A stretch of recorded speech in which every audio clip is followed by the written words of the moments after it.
ദൈവനാമം മഹത്വപ്പെടുമാറാകട്ടെ. മദ്യപാനി സ്വർഗരാജ്യം അവകാശമാക്കുകയില്ല എന്ന് വിശുദ്ധ ബൈബിൾ അസന്നിഗ്ധമായി പ്രഖ്യാപിക്കുന്നു. മദ്യപാനത്തിൽ നിന്നൊരാൾ ദൈവസന്നിധിയിലേക്ക് വരുമ്പോൾ സ്വർഗത്തിൽ ആനന്ദവും ആഹ്ലാദവും സന്തോഷവും ആണെന്ന് നമുക്ക് വേദപുസ്തകം പഠിച്ചാൽ മനസ്സിലാക്കാനായിട്ട് സാധിക്കും. ഞാൻ ഈ സോമർ കീപ്പിനാൽ എന്ന വ്യക്തിത്വത്തെ കണ്ടുമുട്ടുന്നത് 1994 1994 റാന്നിയിലെ ഏറ്റവും വലിയ ഒരു കൂട്ടായ്മയിൽ ഞാൻ ശുശ്രൂഷകനായി പ്രവർത്തിക്കുന്ന സമയത്ത് ഒരു ദിവസം 10-30 പരസ്യയോഗങ്ങൾ നടത്തുമായിരുന്നു. അങ്ങനെ ഇട്ടിയപ്പാറ ടൗണിലെത്തി. അപ്പോൾ ആരോ എന്നോട് പറഞ്ഞു, ഇവിടെ നിന്നും പരസ്യവും നടത്താൻ ഒക്കത്തില്ലെന്ന് പറഞ്ഞു. ഇത് പ്രിയപ്പെട്ട സോമർ കീപ്പിനാലിൻ്റെ ശ്രദ്ധയിൽപ്പെട്ടു. എന്നെ കൈകാട്ടി വിളിച്ചു. അദ്ദേഹത്തിൻ്റെ ടൗണിലെ വലിയ ബിൽഡിങ്ങിൻ്റെ 2ാം നിലയിൽ ഒരു വലിയ സ്റ്റേജ് പോലെ എനിക്ക് അവസരം ഒരുക്കി. ഞാൻ 2ാം നിലയിൽ അതിൻ്റെ മൂലയ്ക്ക് നിന്നുകൊണ്ട് ദൈവത്തിൻ്റെ വചനം പ്രഘോഷിക്കും. അദ്ദേഹത്തിൻ്റെ സഹോദരനാണ് എനിക്ക് മൈക്ക് കുത്തിത്തരുന്നത്. മൈക്ക് കറണ്ട് ക്രമീകരണങ്ങളൊക്കെ ചെയ്തിരുന്നു അദ്ദേഹത്തിൻ്റെ സഹോദരനാണ്. അപ്പം ആ സ്റ്റാൻഡിലുള്ള മുഴുവൻ ആളുകൾക്കും ദൈവത്തിൻ്റെ വചനം കേൾക്കാനുള്ള വലിയ ഭാഗ്യകരമായ അനുഭവം ഉണ്ടാവും. അത് ഈ മീറ്റിംഗ് കഴിയുമ്പോൾ എനിക്കൊരു ചായ അദ്ദേഹം നൽകുമായിരുന്നു. അത്രമാത്രം ദീർഘകാല ബന്ധങ്ങൾ, 30 വർഷത്തെ ബന്ധങ്ങളാണ് പ്രിയപ്പെട്ട സോമറിനോടുള്ള ബന്ധത്തിലുള്ളത്. അന്നൊക്കെ എനിക്ക് തോന്നുന്നു മദ്യപാനം ഒക്കെ അദ്ദേഹത്തിൻ്റെ ജീവിതത്തിൽ ഉണ്ടായിരുന്നു. ഇവിടെ രാജാവിനെ പോലെ വാഴുന്ന ഒരു കാലഘട്ടം അദ്ദേഹത്തിൻ്റെ ജീവിതത്തിൽ. എന്നാൽ അദ്ദേഹത്തെ ദൈവം രൂപാന്തരപ്പെടുത്തി. മദ്യപാനം വേണ്ട എന്ന് അദ്ദേഹം തീരുമാനമെടുക്കുന്നു. പല ദേവാലയങ്ങളിലും പോയി, മണർകാട് പള്ളി, പരിമലപ്പള്ളി ഉൾപ്പെടെയുള്ള ദേവാലയങ്ങളിൽ പോയി മദ്യപിക്കത്തില്ല എന്ന് താൻ തീരുമാനമെടുക്കുന്നു. അതിനുശേഷം താൻ ലണ്ടനിൽ പോകുന്നു. തനിക്ക് ക്യാൻസർ രോഗം ഉണ്ടെന്ന് ബോധ്യപ്പെടുന്നു. പിന്നീട് കർത്താവ് അദ്ദേഹത്തെ മദ്യപാനത്തിൽ നിന്ന് അദ്ദേഹം പിന്തിരിയുന്നു. കർത്താവ് അദ്ദേഹത്തെ സൗഖ്യമാക്കുന്നു. വലിയ അത്ഭുതകരമായ ജീവിതാനുഭവമാണ്. കഴിഞ്ഞ ദിവസം റാന്നിയിൽ വെച്ച് യാദൃശ്ചികമായ അദ്ദേഹത്തിൻ്റെ സഹോദരൻ ഞങ്ങൾ തമ്മിൽ കണ്ടുമുട്ടിയപ്പോഴാണ് എന്നോട് ഈ കഥ പറഞ്ഞു. എന്നോട് പറഞ്ഞു, ഇത് എനിക്കൊരു സാക്ഷ്യം ലോകത്തോട് പറയണം. ഒരു സാക്ഷി മറ്റൊരു സാക്ഷി ഉളവാക്കുന്നു എന്നാണ് ബൈബിൾ പറയുന്നത്. അപ്പോൾ നമ്മുടെ സാക്ഷ്യം മറ്റുള്ളവരോട് പങ്കിടണം. അദ്ദേഹത്തിന് ആ വലിയ ബോധ്യമുണ്ടായി.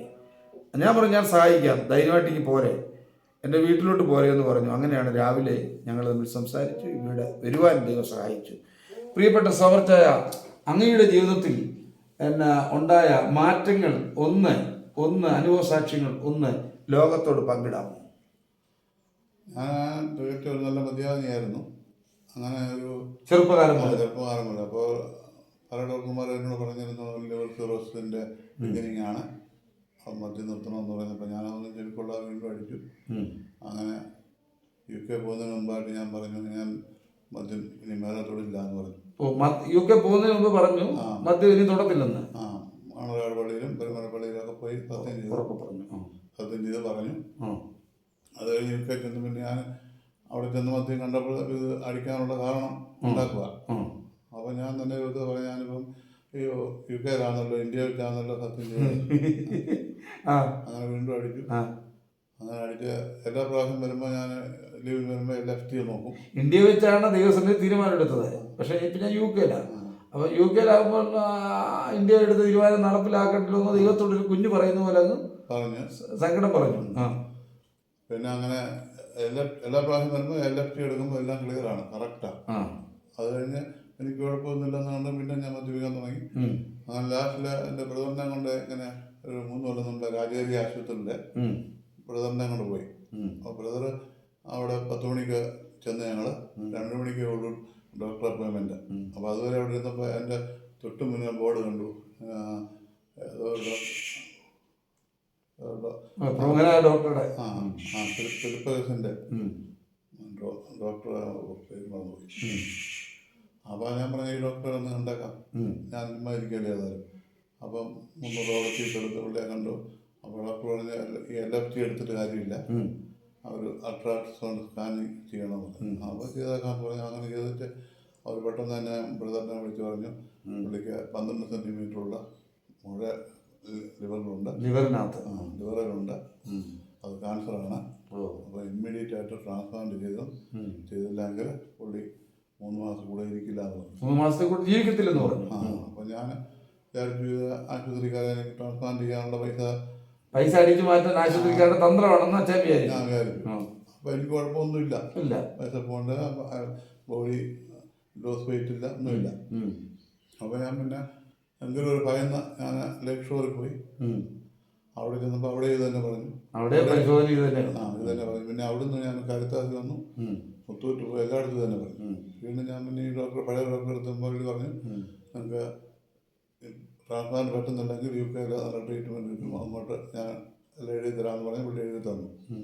അങ്ങനെ ഞാൻ UK ചെന്നു. അവിടെ ചെന്നപ്പോൾ ഇമ്മീഡിയറ്റ് ആയിട്ട് അവിടുത്തെ ബർമിങ്ങാമുള്ള ഒരു ക്യൂൻ എലിസബത്ത് ഹോസ്പിറ്റലിൽ തന്നെ വിട്ടു. അവിടുത്തെ പ്രധാന ലണ്ടനിലെ ഹോസ്പിറ്റലാണ്.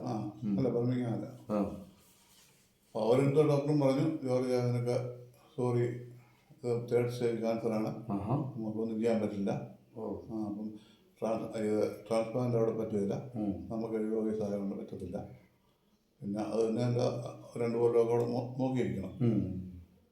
അപ്പോൾ പിന്നെ അവർ പറഞ്ഞ് ഞാൻ ഇത് ചുരുങ്ങാനുള്ള ഒരു മരുന്ന് തന്നു നോക്കാം. അതിന് ഭയങ്കര കോംപ്ലിക്കേഷൻ ഉള്ള മരുന്നാണ്, ഭയങ്കര കോസ്റ്റ്ലിയാണ്. അത് 90% അതും സക്സസ് അല്ല എന്ന് പറഞ്ഞു. അത് തരാമെന്ന് പറഞ്ഞു. അങ്ങനെ തന്നു. 1 കൊല്ലം കഴിഞ്ഞപ്പോഴത്തേന് എനിക്ക് ഇതിൻ്റെ കോംപ്ലിക്കേഷൻ കൊണ്ട് തൈറോയിഡ് പോയി. തൈറോയിഡ് എനിക്ക് വീക്കായി. പിന്നെ ലങ്സ് ചുരുങ്ങാൻ തുടങ്ങി. അത് കഴിഞ്ഞിട്ട് എന്നെ പറഞ്ഞ് കിഡ്നി എഫക്റ്റ് ചെയ്തു. അപ്പോൾ അവർ പറഞ്ഞ് ഈ മരുന്ന് സ്റ്റോപ്പ് ചെയ്യുകയാണ്. അപ്പോൾ 1.5 കൊല്ലമായി. അപ്പോഴത്തേന് എൻ്റെ ക്യാൻസർ 4.5 സെൻറ്റിമീറ്ററായിട്ട് കുറഞ്ഞു ദിവസമായിട്ട്. അപ്പോൾ അത് കഴിഞ്ഞിട്ട് ഇവർ പറഞ്ഞ് ഇമ്മീഡിയറ്റ് ആയിട്ട് ഓപ്പറേഷൻ ചെയ്യണമെന്ന് പറഞ്ഞു. അവിടെ സർജറി ചെയ്യണം. ഈ 4 വേറെ ഒന്നും മാർഗമില്ല, അല്ലെങ്കിൽ ഇത് വീണ്ടും മുകളിലോട്ട് പോകും. അപ്പോൾ അങ്ങനെ സർജറി ചെയ്യാനൊക്കെ കാണിച്ചപ്പോൾ ഞാൻ ചോദിച്ചു അതിന് എങ്ങനെ ഓപ്പറേഷൻ കീക്കോളാണ്. അപ്പോൾ അവർ പറഞ്ഞതല്ല, മെയിൻ സർജറിയാണ്, 7 മണിക്കൂറുണ്ട്. അതും 90% ഫെയിലറാണ്. കാരണം ലിവർ ഫെയിലർ വരും, ലിവർ ബ്ലീഡിങ് വരും, അല്ലെങ്കിൽ ഇൻഫെക്ഷൻ വരും. അപ്പോൾ ഞാൻ പറഞ്ഞു വേണ്ട, നമുക്ക് ചെയ്യണ്ട, ഞാൻ ഇന്ത്യക്ക് പോകോളാൻ പറഞ്ഞു. ഈ രാജ്യത്തിൽ തന്നെ വിളിച്ച് ചോദിച്ചപ്പോൾ അവർ തന്നെ പറഞ്ഞു എങ്കിലും സർജറി നോക്കാമെന്ന് പറഞ്ഞു. എന്നാലേ നമ്മളിവിടെ കിടന്നിരിക്കാമെന്നുള്ള കണക്കുകളിൽ ഞാൻ പോരാൻ തയ്യാറായി നിൽക്കുന്ന സമയത്ത് ഒരു ടിക്കറ്റൊക്കെ ബുക്ക് ചെയ്യാൻ നിൽക്കുന്നത് 2 ആഴ്ച കഴിഞ്ഞപ്പോൾ ഈ സർജറി തീരുമാനിച്ച് 2 ആഴ്ച കഴിഞ്ഞിട്ട് അവർ വിളിച്ച് പറഞ്ഞു ജോർജ് നിനക്കൊരു ഹാപ്പി ന്യൂസ് ഉണ്ട്, നിന്റെ ക്യാൻസർ കംപ്ലീറ്റ് പോയി. സന്തോഷ വാർത്ത എവിടെ നിന്നും ക്യാൻസർ കംപ്ലീറ്റ് പോയി, കംപ്ലീറ്റ് മാറി. റിസൾട്ടിൽ എങ്ങനെ കാണുന്നു? അതിൻ്റെ റിസൾട്ട് എനിക്ക് അയച്ചു തന്നു. അത് വേണമെങ്കിൽ ഞാനിപ്പോൾ പാർസലായി തരാം, കുഴപ്പമില്ല, നോ പ്രോബ്ലം. അപ്പോൾ ഞാൻ ചോദിച്ചത് അങ്ങനെ പോയെന്ന് ചോദിച്ചാൽ അത് വീടാണെന്ന് അവർക്കും അറിയത്തില്ല. അവരാദ്യം എന്നോട് പറഞ്ഞ് ഈ ലിവർ ക്യാൻസർ ഒരിക്കലും ട്രീറ്റ് ചെയ്യാൻ പറ്റില്ല, ലിവർ പാൻക്രിയാസും ബ്രെയിൻ ക്യാൻസറും പിന്നെ ലങ്സും ഒന്നും ട്രീറ്റ്മെൻറ്റ് അല്ല, പിന്നെ കീമോ എടുത്തൊക്കെ മുന്നോട്ട് കുറച്ചാണ് പോകാന്നുള്ളത്. അപ്പം അങ്ങനെ ഇനിയിപ്പോൾ എനിക്ക് എല്ലാ മാസം അവിടെ ഫോളോ അപ്പ് ട്രീറ്റ്മെൻറ്റ് ഉണ്ട്, ചെയ്താൽ മതി. അപ്പോൾ അതങ്ങനെ ഞാൻ ദിവസവും വൈകിട്ട് പോയിരുന്നു, വീട്ടിൽ പോയിരുന്നു, അന്നീ പറഞ്ഞാൽ പോരല്ല എന്നൊരു മനസ്സിൽ തോന്നണം വന്നത് ദൈവത്തിനോട്. ഈ ലോകം അങ്ങനെയാണ് നമ്മൾ യാദൃശ്യമായിട്ട് കണ്ടുകൊണ്ടിരുന്നത്. ഈ ലോകം മുഴുവൻ ഈ അനുഭവസാക്ഷി എത്തണം എന്നൊരാഗ്രഹം. ശരിക്കും അച്ഛൻ മദ്യപാനത്തിൽ നിന്ന് വിടുതൽ പ്രാപിക്കാനുണ്ടായ സാഹചര്യം ഇതാണ്. ഇതുകൊണ്ട് ക്യാൻസർ വന്നു കഴിഞ്ഞാൽ പിന്നെ ആരും അടിക്കും, പിന്നെ പേടിക്ക് പോയില്ല. അങ്ങനെ മദ്യപാനം അതിന് മുമ്പ് നമ്മൾ ഡോക്ടർമാരൊക്കെ ഇങ്ങനെ ഫാറ്റി ലിവറാന്നൊക്കെ പറയുമ്പോൾ നമ്മളെല്ലാവരും അതെല്ലാവരും കൊണ്ടെന്നൊക്കെ പറഞ്ഞ് അങ്ങ് അടിക്കുക. അപ്പം അങ്ങനെ അത്ഭുതകരമായി കർത്താവ് സൗഖ്യമാക്കി. അതെ, അത് എനിക്കൊരു സന്തോഷമായിരുന്നു. ലോകം ദൈവത്തോടെ ഞാൻ പറയാമായിരുന്നു. അപ്പം തീർച്ചയായിട്ടും ലോകം മുഴുവൻ ഇത് അറിയണം, യേശു അത്ഭുതങ്ങളുടെ. അപ്പോൾ അതിനിടയ്ക്ക് ഞാനിത് ക്യാൻസർ പിടിച്ച് അന്ന് ദിവസം അങ്ങോട്ടും ഇങ്ങോട്ടും ഓടി നടക്കാം. ഞാൻ പ്രാർത്ഥിക്കുന്ന സഹോദരനോട് പറയുന്നു. അത് കഴിഞ്ഞ് ഞാൻ ആദ്യമായിട്ട് പിന്നെ അവിടെ പള്ളിയിൽ അച്ഛന്മാരുടെ ഒന്നും നമ്പറിൻ്റെ കയ്യിലായിരുന്നു. അപ്പം ബ്രദർ വിശ്വാസത്തിലാണ്, ഞങ്ങളുടെ വിശ്വാസം രണ്ടുപേരും ഒരു പെങ്ങളും ഞാനും ഉണ്ടായിരുന്നു. ഞാൻ പിന്നെ തിരിച്ചു വന്ന. അപ്പോൾ ആ ഒരു ബ്രദറിനെ വിളിച്ചപ്പോൾ പാസ്റ്ററുടെ ഷമീർ പാസ്റ്റർ കൊല്ലത്തിൻ്റെ സുഹൃത്ത്, പുള്ളിയുടെ നമ്പർ വന്ന് ഞാൻ പുള്ളിയെ വിളിച്ച് പറഞ്ഞു ഇങ്ങനെ ഒരു ക്യാൻസറുണ്ട്, എനിക്ക് വേണ്ടി പ്രാർത്ഥിക്കണം. അവിടെ പറഞ്ഞ് ഞാൻ പ്രാർത്ഥിച്ചേക്കാമെന്ന് പറഞ്ഞു. പിന്നെ വേറെ ഒരു പാസ്റ്ററും ഈ ഓടക്കോടൊക്കെ വായിക്കുന്ന ഒരു പാസ്റ്ററുണ്ട്, പുള്ളിയെ ഞാൻ ഇതിനകത്ത് കൂടെ കണ്ടുപിടിച്ച് പറഞ്ഞു, യൂട്യൂബിൽ കൂടെ കണ്ടു. അങ്ങനെ പിന്നെ സമീർ കൊല്ലത്തിലൂടെ ഞാൻ പറയാൻ പോയിട്ടില്ല. എനിക്ക് നമ്പർ കിട്ടും ഇപ്പം.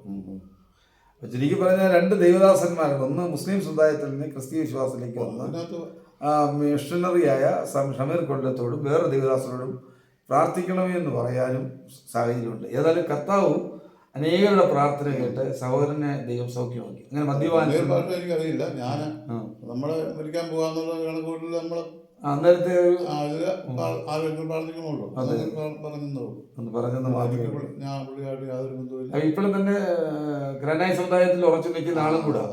അദ്ദേഹത്തിന്റെ സഹോദരങ്ങളൊക്കെ പെന്തക്കോസ്ത അനുഭവമുണ്ട്. പക്ഷെ ഇദ്ദേഹം ഗ്രാനായ സമുദായത്തിൽ ഉറച്ചു നിൽക്കുന്നയാളാണ്. മദ്യപാനം നിർത്താൻ വേണ്ടി ഞാനും കുറച്ച് ആളോട് പോവുകയും ചെയ്താൽ മദ്യപാനത്തിൽ നിന്ന് രക്ഷപ്പെടാൻ വേണ്ടി. പ്രിയപ്പെട്ടവരെ, ഇതെന്തൊരു അത്ഭുതകരമായ അനുഭവ സാക്ഷ്യമാണ്. കാരണം യേശു തൊട്ടാൽ, യേശു സൗഖ്യമാക്കിയാൽ പിന്നെ ആ രോഗം പിന്നെ നമ്മുടെ ശരീരത്തിൽ കാണത്തില്ല. ക്യാൻസർ ആണെങ്കിലും ട്യൂമറാണെങ്കിലും ക്ഷയരോഗമാണെങ്കിലും ഏതെങ്കിലും ഹാർട്ട് അറ്റാക്ക് ആണെങ്കിലും എന്ത് മാരകമായ രോഗം നിങ്ങളെ വേട്ടയാടുന്നുണ്ടെങ്കിലും നിങ്ങൾ ഭയപ്പെടേണ്ട. സൗഖ്യമാക്കാൻ കഴിവുള്ള യേശു ജീവിക്കുന്നു. ഞാൻ നിന്നെ സൗഖ്യമാക്കുന്ന യഹോവ, എൻ്റെ അടിപ്പിണരുകളാൽ നിങ്ങൾക്ക് സൗഖ്യം വന്നിരിക്കുന്നു. അവൻ നിന്റെ സകല രോഗങ്ങളെയും സൗഖ്യമാക്കുന്നു. അവൻ നിന്റെ അകൃത്യമൊക്കെയും മോചിക്കുന്നു, സകല രോഗങ്ങളെയും സൗഖ്യമാക്കുന്നു. അതാണ് ദൈവത്തിൻ്റെ ജീവനുള്ള വചനം. ഞാൻ ഇന്ന് തിരിച്ചു പോവുകയാണ്. ഇന്ന് അദ്ദേഹം തിരിച്ചു പോവുകയാണ്. രാവിലെ എന്നെ വിളിച്ചിട്ട് പറഞ്ഞു, ഞാൻ പറഞ്ഞു എനിക്ക് കോട്ടയം വരെ പോകണം, 9 മണിയാകുമ്പോൾ വന്നാൽ നമുക്ക് ഇൻ്റർവ്യൂ എടുക്കാമെന്ന് പറഞ്ഞു. അങ്ങനെയാണ് സോമർ ഇൻ്റർവ്യൂ ചെയ്യാനായിട്ട് ദൈവം സഹായിച്ചത്. ഈ സോമറിൻ്റെ ജീവിതാനുഭവം, യേശു തൊട്ടാൽ നാം സൗഖ്യമാകും, യേശുവിനെ തൊട്ടോടെ സൗഖ്യമാകും. ഈ അനുഭവം നമ്മുടെ ജീവിതത്തിലും ദൈവത്തിന് അത്ഭുതങ്ങൾ സൃഷ്ടിക്കാൻ കഴിയും. അവിടുന്ന് അത്ഭുത മന്ത്രിയാണ്. യേശുക്രിസ്തു നമ്മുടെ പാപത്തിൻ്റെ പരിഹാരത്തിന് വേണ്ടി കാൽവരി ക്രൂശിൽ മരിച്ചു അടക്കപ്പെട്ടു. 3-ാം ദിവസം മരണത്തെയും പാതാളത്തെയും പരാജയപ്പെടുത്തി ഉയർത്തെഴുന്നേറ്റ് യേശു ഇന്നും ജീവിക്കുന്നു. ആ യേശുവിൻ്റെ സാക്ഷിയായി ഇനിയുള്ള കാലഘട്ടത്തിൽ സോമർ ജീവിക്കും. ദൈവം ഇത്രയും അവസരം ലോകം മുഴുവൻ ഉള്ള പ്രേക്ഷകരോട് അനുഭവ സാക്ഷ്യം പങ്കിട്ട സോമറിനെ ദൈവം അനുഗ്രഹിക്കട്ടെ. ആയുസ് കൊണ്ടും ആരോഗ്യം കൊണ്ടും സൗഖ്യം കൊണ്ടും സമാധാനം കൊണ്ടും നിറയ്ക്കട്ടെ എന്ന് ആത്മാർത്ഥമായിട്ട് പ്രാർത്ഥിക്കുന്നു. Thank you.